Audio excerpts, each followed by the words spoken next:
Greetings and salutations, and welcome to yet another DVD-Blu-ray review. Now today, we're going to be looking at the most anticipated DVD, or Blu-ray set, that I think I have ever wanted. And it is the Gettysburg and Director's Cut and Gods and Generals Extended Director's Cut Limited Collector's Edition. Now, this set here is totally amazing, and I have been wanting this ever since I first heard of it coming out when the Civil War turned 150 years old.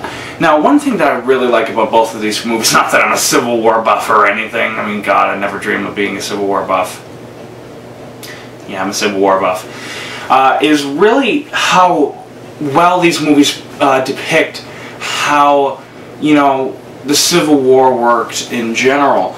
And you know, it's important to, in my opinion, to watch these films just so, you know, we know what our past was like, and it's important that we also read our history books and stuff like that, so we make sure that we do not repeat the history. And, you know, this is one of the reasons why this is such an important war, such an important thing to learn about, and unfortunately, it's being lost, but you will hear that speech in a little bit. So, let's just dive right into this pack. Now, in my humble opinion, there are certain things that can make and or break a DVD set. And this one, it just happens to work.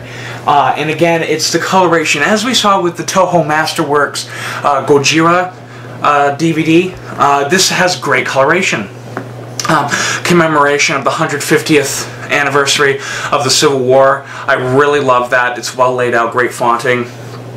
Great pictures of the Confederate Stars and Bars flag, their, what would you call it, not their national flag, their battle flag. And then we have, of course, the stereotypical American flag, which, just a bit of trivia for you, they even kept the 13 states that seceded on our national flag because we always considered them even a part of the United States, even though they did not.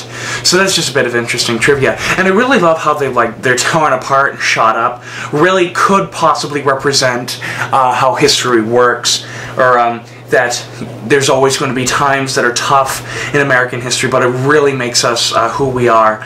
And here's a great picture from Pickett's charge from Gettysburg, and here we got Low Armistead making his grand charge. He was the only division out of the 15,000 men that was actually able to make it to the wall, but yet he was broken by several divisions that were just able to reinforce the wall. It's really cool. I love how Gettysburg is written in blue. I really like that. The Director's Cut. And then Gods and Generals Extended Director's Cut, which we're going to get into the details of these two in a little bit. It is rather amazing. Limited Collector's Edition. Extremely well written. I love the coloring, the gold with the white and the red stars here, and the 150th anniversary written in dark red, possibly even blood. It's just really, really well laid out, and this is indeed a limited collector's edition. There's only a certain amount out there. See here it says limited edition. I don't know if you can see it because of the glare of the light, but it says limited edition. I got the number 42,532 out of 100,000 copies of this. So yeah, they are running out, and it's definitely worth taking a look at for Civil War buffs. Now let us dive into the middle, and let us just take a look at this here. This is a great scene from the charge where you first heard the rebel, or the famous rebel yell in the first Battle of Manassas, or Bull's Run for us in the north, where I am. But it also has a great quote here said by Robert E. Lee, and he actually said this, and it says, "It is well that war is so terrible, lest we should grow too fond of it." That is a very true quote, and it's rather sad. But again, it's just well laid out, again, with the cardboard here, and it just really looks epic. Now here, let me just try to take it out, is some of the nitty-gritty stuff. Let me just put that off to the side here. Here, we have again, in commemoration of the 150th anniversary of the Civil War. This is just collectible stuff that came with it. And let us go right into it. First off, I just want to say great design here again. Let us just take some of the stuff that is in it out. A lot of advertising stuff, but it's really, really well worth it. This is advertisement for Gone with the Wind. I don't know if that's in all of them, but this is in the book. There's nothing really interesting there. Hallowed Ground. Now, this is an amazing, amazing corporation who, when I get older, I really want to get involved with, and their specific purpose is to, I don't know how to word it, but to preserve our national, our country's history, which is very important to me, and it gives a lot of detail about the organization. Thank God my camera's in widescreen, or else I wouldn't be able to get all of this. And it's just really, really well detailed. Now here's something really cool. We have a coin. Rather self-explanatory. We have a coin here. And about the coin, on the head, well, we have a profile pic of Abraham Lincoln. And I'm not going to read all this, but it has a quote on it that says, "A house divided amongst itself cannot stand on its own." A very true quote said several times throughout the Civil War. And we have two stars here, and apparently one represents the South and one represents the North. And it's really well done. Extremely well laid out. Definitely a really cool thing. And on the back, we have something that says the Civil War. 150 years. We have a Confederate flag here, and then we have a Union flag here, our national flag, and just a bit more info about the back. Nothing much, just explaining what everyone can see. So this is really neat, and I really like it. I'm definitely going to keep this.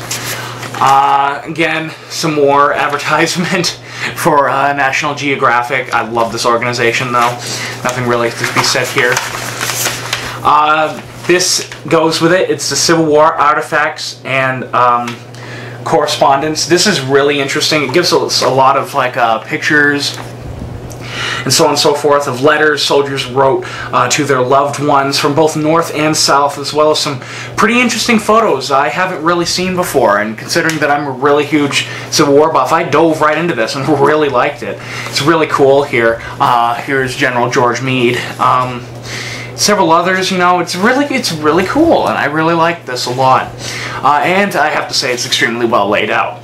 Again, I really like the sort of white, gray here, the Civil War written in blue, and artifacts and correspondence written in red and in gold. Just basically like the front. I really liked it. And then in here is from Times, and it's the Civil War, an illustrated history. Special 32-page excerpt from the year 1863. Now, it doesn't say this on here, but it has a rather interesting opening written by Jeff Shera, author of Gods and Generals, the novel, and my favorite book of all time, The Last Full Measure, next to the Bible. And yeah, he's my all-time favorite author, and it's just really cool. I mean, look at this. Some of these pictures are extremely well laid out. It gives a lot of explanations on the battle and war tactics. It's really, really cool, and everything that happened in the year of 1863 during the Civil War. Another bit of interesting trivia: more people died in the Battle of Gettysburg than all 9 years in the war in Vietnam. In World War II, over 400,000 American soldiers were killed overseas. In the Civil War alone, over 600,000 were killed, and it really brings to that idea that war between brothers is the most brutal. And it's not in here because I have it hanging up on my wall, but there came a map showing all the major battles of the Civil War, which I will definitely show you it pretty soon. Here is the map that came with it. It's rather large, showing every battle and every movement that the Confederate and Union Army made during the Civil War. Really interesting. I really like looking at it because it really shows me the locations of every single battle, or nearly every single battle, fought during the Civil War. And it also, over here, The Civil War map gives a little bit of information about the map and how accurate and how it doesn't look quite the same as it does today, but that is only natural. But let us continue with the box set, the actual movies themselves. Now let's start with Gettysburg. Now, before we go any further, I would just like to compare it to the DVD. Here's the DVD. To compare it side by side. Nothing really different about the covers, except for, of course, we have a director's cut, and I believe the fonting is just a little bit different, a little bit more detail here than the one on the DVD here. And this is one place where I don't really like this DVD layout. I think it is rather sloppy and just not put together. And as much as I do like this picture, the picture at the bottom of the Gettysburg director's cut really shows how really of an epic film this really is, and the back is way more well laid out. This is the first time it was actually updated in high definition. This is the director's cut, of course, and this has 17 minutes of new footage, never before seen, added back on to the movie. It was really interesting. Nothing really totally different. I mean, there's a couple more scenes of Pickett's charge, just to show a little bit more of the epic case-off. And, you know, it's just really, really cool. I will have to say, I will complain on, at least for features-wise, the audio commentary sucks. I was expecting something new, and it really wasn't. It was the same audio commentary from the DVD, which it wasn't even a great DVD. It only plays for select scenes, and so there's like an hour-long silence in the movie where suddenly they just decide not to talk, and then they talk again, and then, you know, as much as I'm really interested in the history aspect of the Civil War, a lot of it is just talking about how the film has a lot of historical accuracy. Now, I thought it would have been really interesting is if they had an audio commentary, yes, explaining the historical accuracy of this film, which there is plenty of it, not just from the uniforms, but everything about this film. But have another separate audio commentary with the director and the producers and the actors and stuff like that explaining what it was like actually shooting this film, which is something that I was really sort of let down. I wanted to learn more about how they actually filmed this movie because I'll get to that actually in a little bit. Disc 2 features only the same special features as on the DVD, which was a letdown. I'll be honest. It was a complete letdown. It's the same way for both. I was so let down with the special features. I wanted to see more stuff, even though the featurette, the like hour-long featurette on the making of the movie is pretty interesting. Again, it's just telling the history of that, which for a history person who's not interested in film directing, yeah, that's okay. But for somebody who really wants to learn on how they actually made the film, it's a bit of a letdown. So, I guess let me just talk about the coloration. May I just say this is really epic, and I really like the Blu-ray layout, but there is something I really don't like. And you can't really see it here, but I am squeezing down. See, actually, I could... Yeah, see, it's really flimsy. Most Blu-rays are not like that. And I really don't like that. It makes everything look really, really flimsy and just not really safe, so you need to be careful of that. The coloration on the back is way better than on this. It just looks more interesting. I love the red here and then the blue. The white here again representing everything that's on the box set. Really well laid out Blu-ray, other than the fact that I think they got a little bit cheap on the packaging. But all in all, it's really cool. Now on to the coup de grace of this entire set. The extended director's cut to Gods and Generals. Oh my god, when I heard that there was an extended director's cut out there, I was like, yeah, I want to see that. Because as much as I love the theatrical version, the extended cut has so much more footage. It has over 80 minutes of footage added back into the movie. And, you know, most notably is the Battle of Antietam added back into it. And not only is this a director's cut, or with more scenes added in it, the film is completely re-edited with new sound effects, new scores, new music cues, and it's just so great and so much different. I couldn't believe it. So much different than what we got with the extended, with the theatrical cut of Gods and Generals. Now, I will like to say this. The cover of Gods and Generals, the Blu-ray here, is amazing. It blows this right out of the water.